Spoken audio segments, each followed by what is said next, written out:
morning. Thank you for joining me today.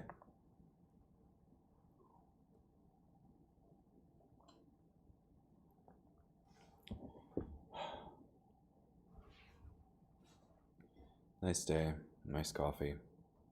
Let's read the Bible. Going to do Ezekiel chapter 42, verse 1, through chapter 43, verse 27. But first,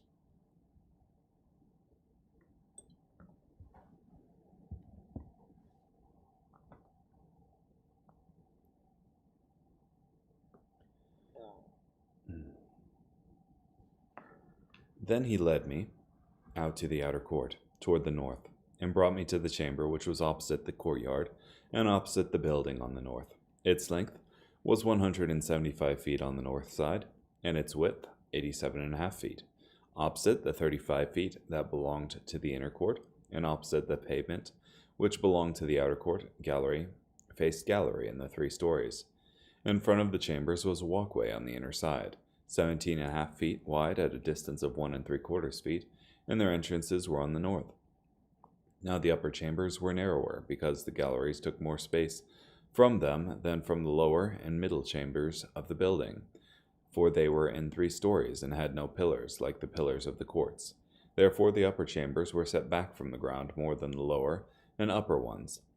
As for the outer wall, by the side of the chambers toward the outer court facing the chambers, it was 87.5 feet long. For the chambers on the outer court were 87.5 feet long, while those facing the temple were 175 feet long. Below these chambers was a passage on the east side, as one enters from the outer court. At the beginning of the wall of the court, toward the south, facing the courtyard, in the building were chambers, with a passage in front of them. They looked like the chambers on the north, of the same length and width, and all their exits, according to their arrangements and entrances, were the chambers which were toward the south. There was an opening at the head of the passage in front of the corresponding wall toward the east when one enters. Then he said to me, "The north chambers and the south chambers which face the courtyard are holy chambers, where the priests who approach the Lord will eat the most holy offerings. There they will place the most holy offerings, the grain offering, the sin offering, and the guilt offering, because the place is holy.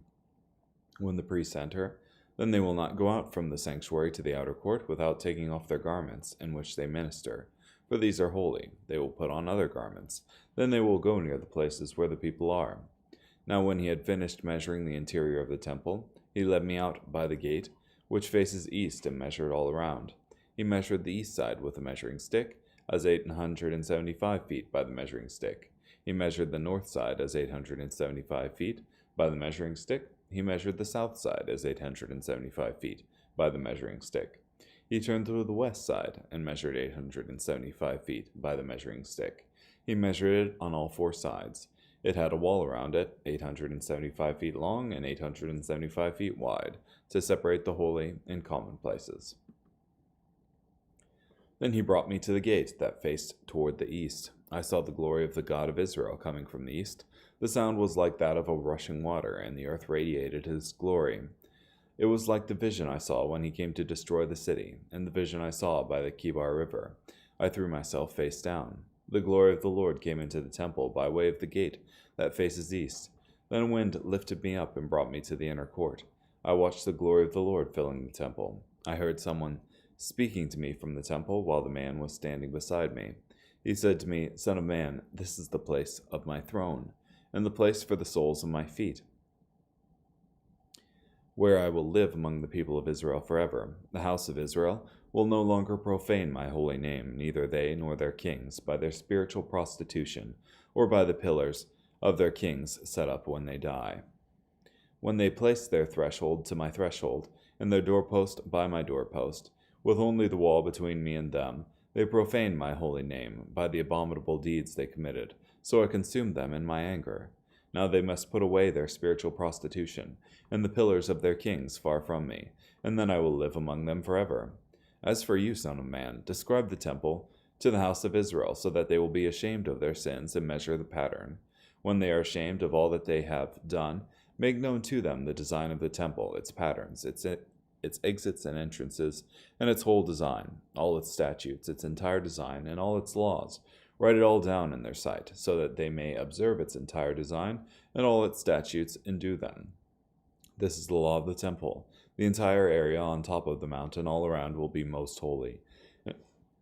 Indeed, this is the law of the temple. And these are the measurements of the altar. Its base is 1 3/4 feet high and 1 3/4 feet wide, and its border 9 inches on its edge. This is to be the height of the altar. From the base of the ground to the lower edge is 3.5 feet, and the width 1 3/4 feet, and from the smaller ledge to the larger edge 7 feet, and the width 1 3/4 feet, and the altar hearth 7 feet, and from the altar hearth 4 horns projecting upward. Now the altar hearth is a perfect square, 21 feet long and 21 feet wide. The ledge is 24.5 feet long and 24.5 feet wide on 4 sides. The border around it is 10.5 inches, and its surrounding base 1 3/4 feet. Its steps faced east. Then he said to me, Son of man, this is what the sovereign Lord says. These are the statutes of the altar. On the day that it is built, to offer up burnt offerings on it, and to sprinkle blood on it, you will give a young bull for a sin offering to the Levitical priests who are descended from Zadok, who approach me to minister to me, declares the sovereign Lord. You will take some of its blood and place it on the 4 horns of the altar, on the 4 corners of the ledge, and on the border all around. You will cleanse it and make atonement for it. You will also take the bull for the sin offering, and it will be burned in the appointed place in the temple outside the sanctuary. On the 2nd day you will offer a male goat without blemish for a sin offering.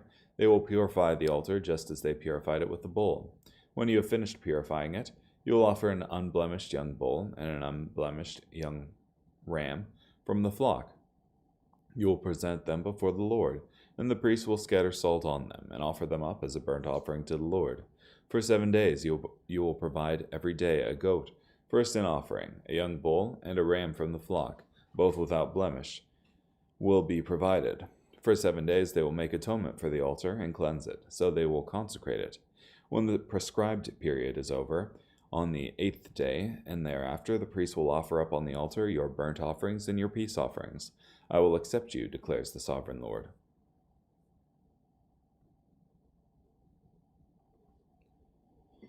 Interesting.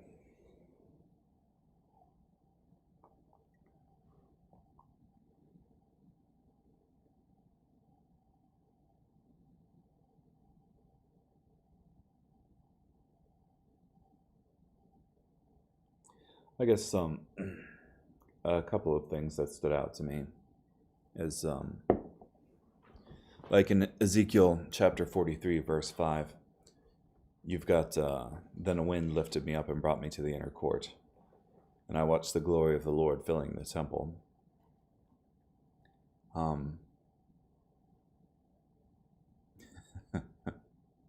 Maybe it's just because I was so recently sleeping and dreaming that it seems like a very dream thing to me to be lifted and brought to from one location to another.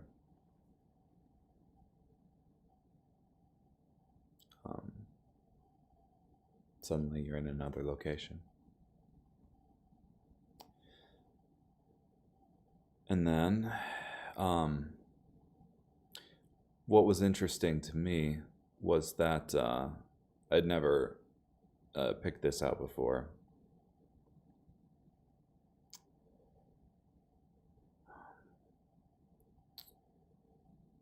God's talking in 43 verse 8 and 9. When they place their threshold by my threshold and their doorpost by my doorpost, with only the wall between me and them, they profaned my holy name by the abominable deeds they committed. So I consumed them in my anger. Now they must put away their spiritual prostitution and the pillars of their kings far from me, and then I will live among them forever.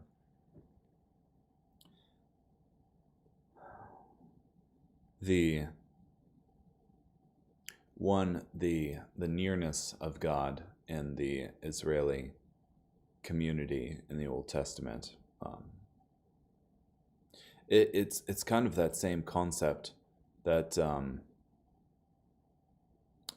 God was talking with Moses with on Mount Ararat, just how holy God is, and how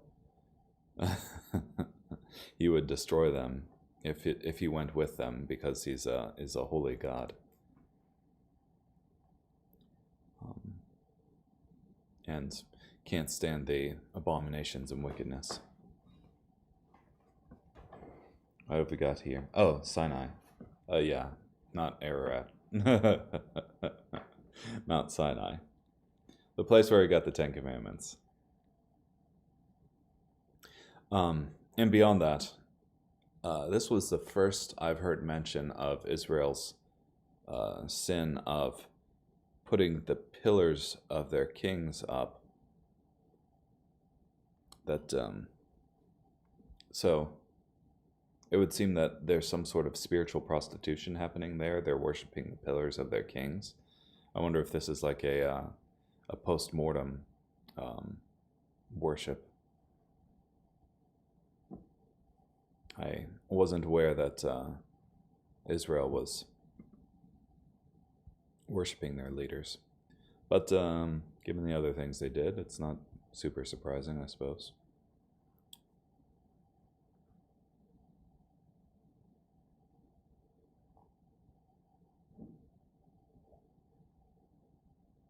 Oh. I wonder what the NASB lists that word as.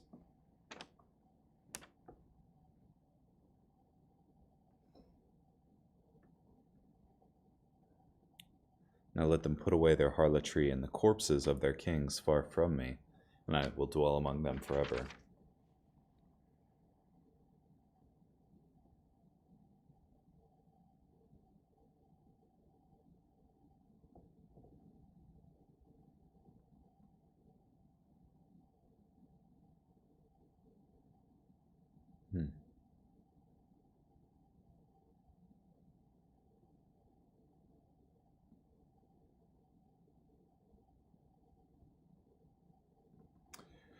Either the dead bodies of their deceased, and David Guzik's commentary, he's got a quote from Poole.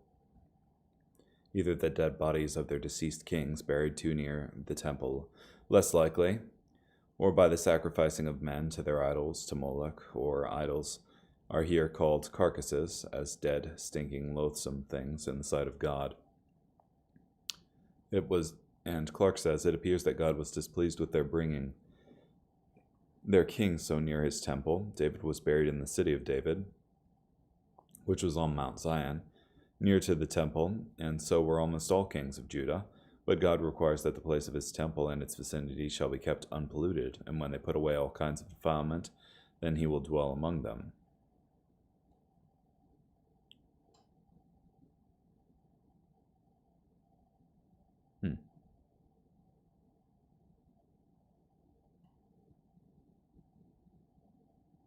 Interesting. Perhaps it had to do with physical burial. Not sure. Regardless. James.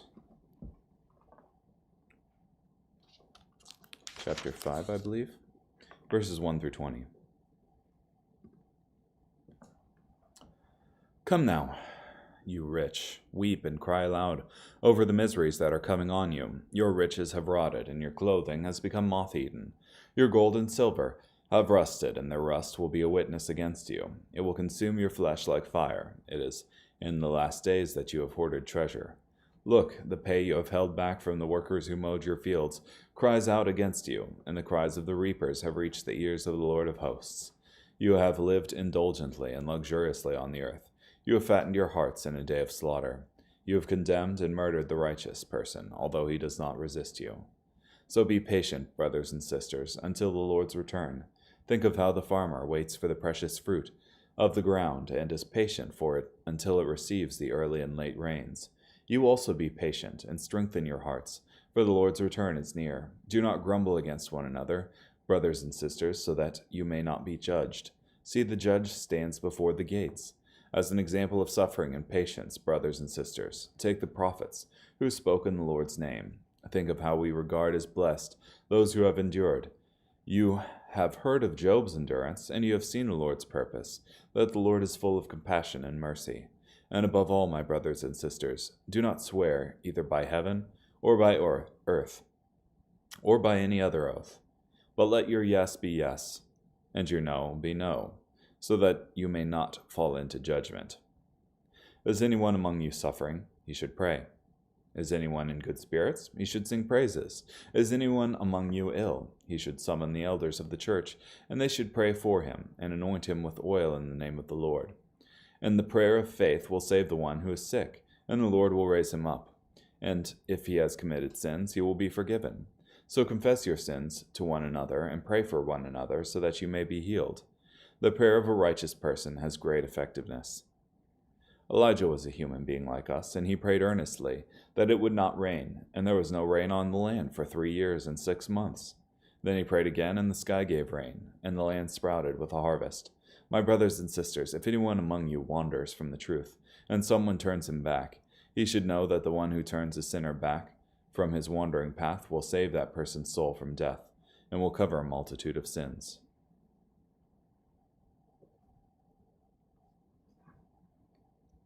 Interesting passage.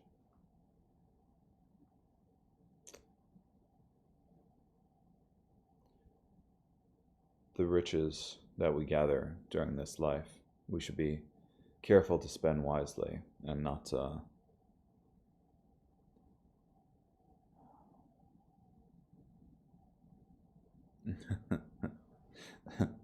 not treat those that we interact with unfairly when it comes to paying them, giving them what they've earned.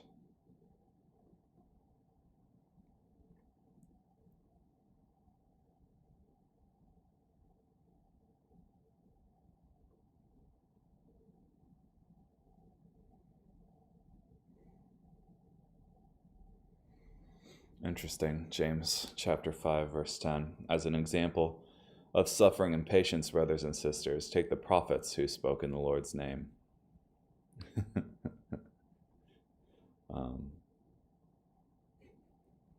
Islam erroneously states that the prophets didn't suffer, that God would never treat men of God in such a way. But here we have a contradiction.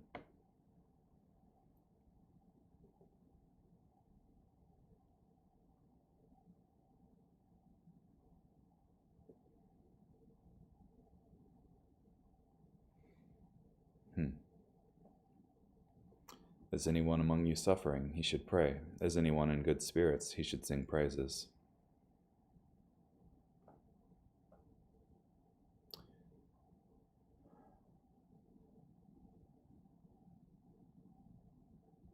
Yeah. I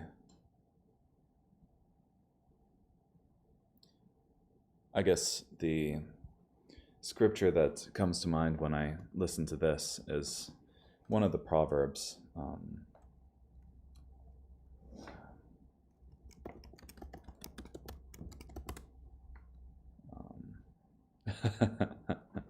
Yeah, in the NET, it is Proverbs 25:20. Like one who takes off a garment on a cold day, or like vinegar poured on soda, so is one who sings songs to a heavy heart. That there is a time and a place for singing, and a time and a place for somber contemplation and prayer.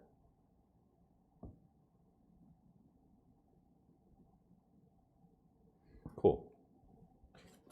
Let's continue. Psalm chapter 119, verses 1 through 16. We'll be doing the first 2 letters of the alphabet, Aleph and Bet. Aleph, how blessed are those whose actions are blameless, who obey the law of the Lord. How blessed are those who observe his rules and seek him with all their heart, who moreover do no wrong but follow in his footsteps. You demand that your precepts be carefully kept. If only I were predisposed to keep your statutes, then I would not be ashamed if I were focused on all your commands. I will give you sincere thanks when I learn your just regulations. I will keep your statutes. Do not completely abandon me. Bet. How can a young person maintain a pure life? By guarding it according to your instructions. With all my heart I seek you. Do not allow me to stray from your commands. In my heart I store up your words, so I might not sin against you. You deserve praise, O Lord. Teach me your statutes. With my lips I proclaim all the regulations you have revealed. I rejoice in the lifestyle prescribed by your rules, as if they were riches of all kinds. I will meditate on your precepts and focus on your behavior. I find delight in your statutes. I do not forget your instructions.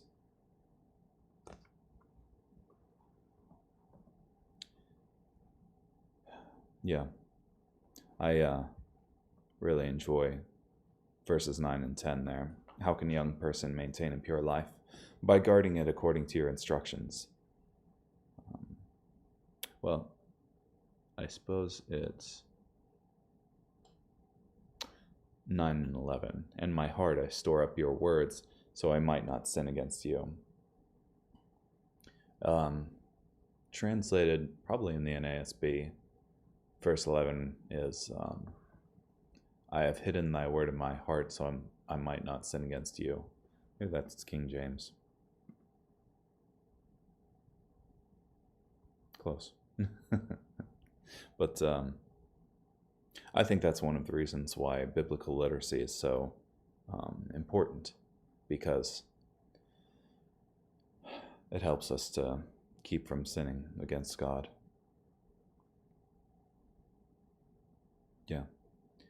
You can't know what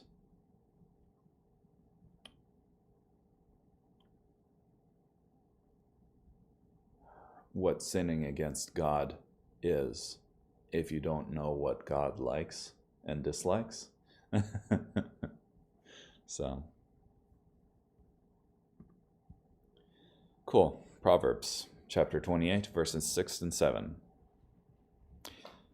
A poor person who walks in his integrity is better than one who is perverse in his ways, even though he is rich. The one who keeps the law is a discerning child, but a companion of gluttons brings shame to his parents. And I think it's a good idea to remember verse 6, that in this age where people are idolized for their wealth,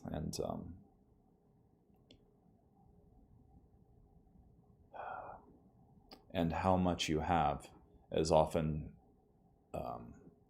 deemed a measure of your success. The Bible says a poor person who walks in his integrity is better than one who is perverse in his ways, even though he is rich. So, good to keep in mind. Cool. Well, thank you for joining me today. Hope you have a great day, and I will see you tomorrow. Bye.